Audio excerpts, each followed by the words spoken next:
got our next comic coming right up again, a guy I've known for a really long time, very funny comedian. Please put your hands together for Jimmy Allander.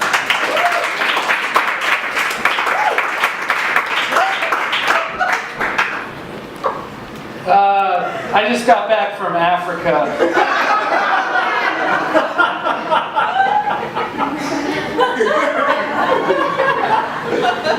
This was somebody's varsity jacket over there, guys. Alright, how you doing? Matt was talking about the movies. I saw the Lego movie. Anybody else? Yes.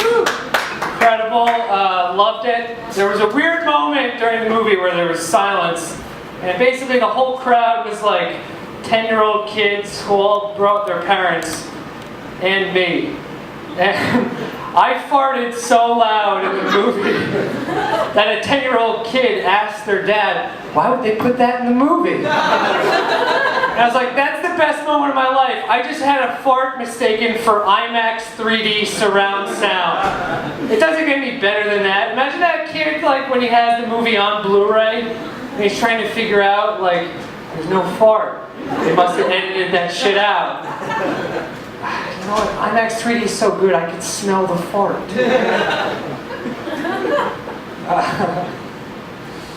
I was reading about 3D printers. You guys know what those are?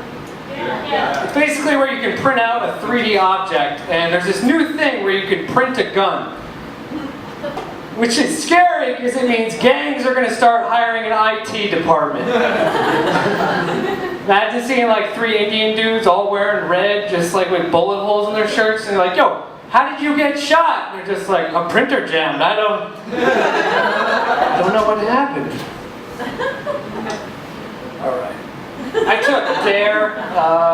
Anyone else take DARE? Yeah. Didn't work, right? I still did drugs.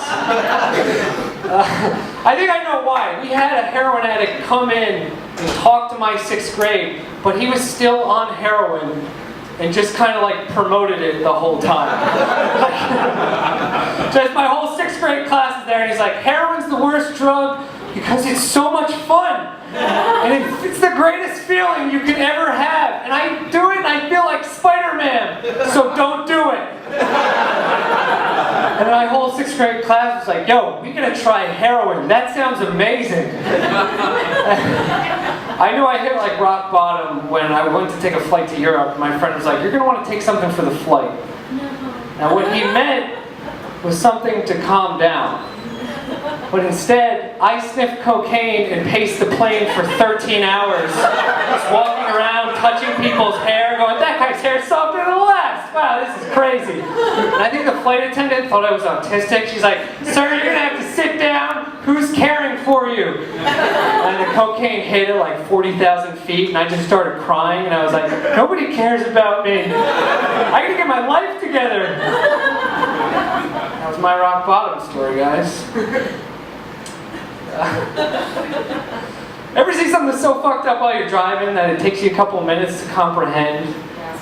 I saw in Pennsylvania, this is like a month ago, I'm driving past a Confederate flag at half-mast. And then a half mile later I was like, wait, what happened in like the racist world that they were like, take it down, okay?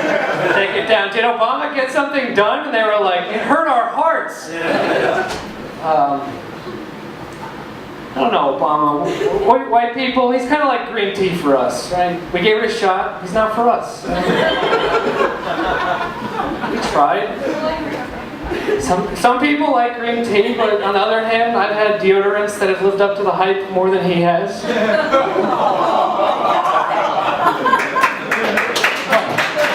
Old Spice swagger delivers. I don't know what to say to you guys. I don't support bestiality, but if you're going to do it, do the real thing, guys, okay?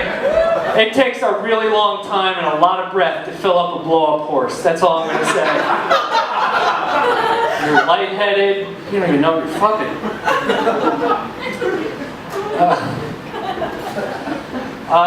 Anyone here ever been to Coney Island?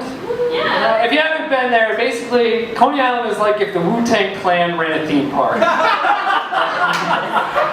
I got mugged while I was there. These 2 dudes held a gun to my head Went through the contents of my wallet, and some guy goes to his friend, $50 Red Lobster gift card.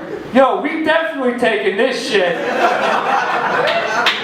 And I went, guys, no! And they bitch slapped me. And I was like, that memory is what real fear is. Just having a gun held to your head in Coney Island. And then I read about a guy named Tsutamo Yamaguchi, who was a real guy who during World War II was on a business trip in Japan, and while he was there, he got attacked by an atomic bomb in Hiroshima. And he survived. And he was like, that was crazy. I'm just gonna go home.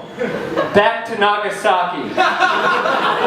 And then a couple days later, he got attacked by another atomic bomb.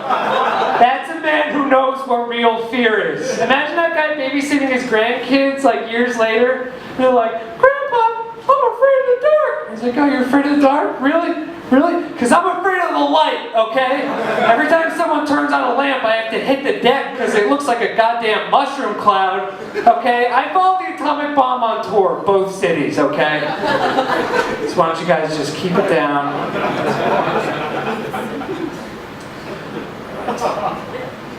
Did I do all the jokes I wanted to do?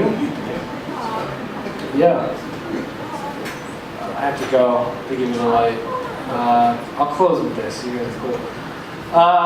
When I was 18, I had a heart virus from doing drugs. And they said I needed a new heart.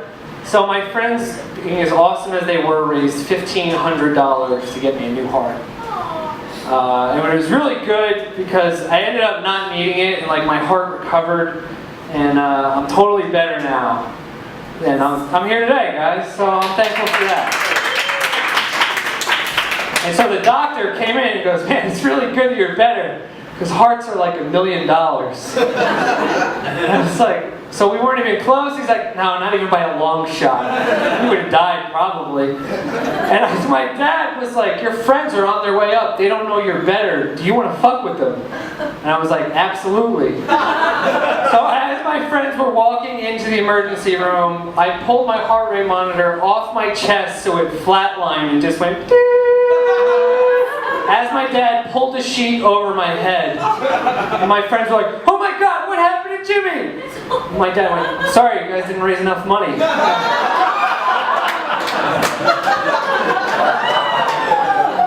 Guys, that's it for me. Have a good night.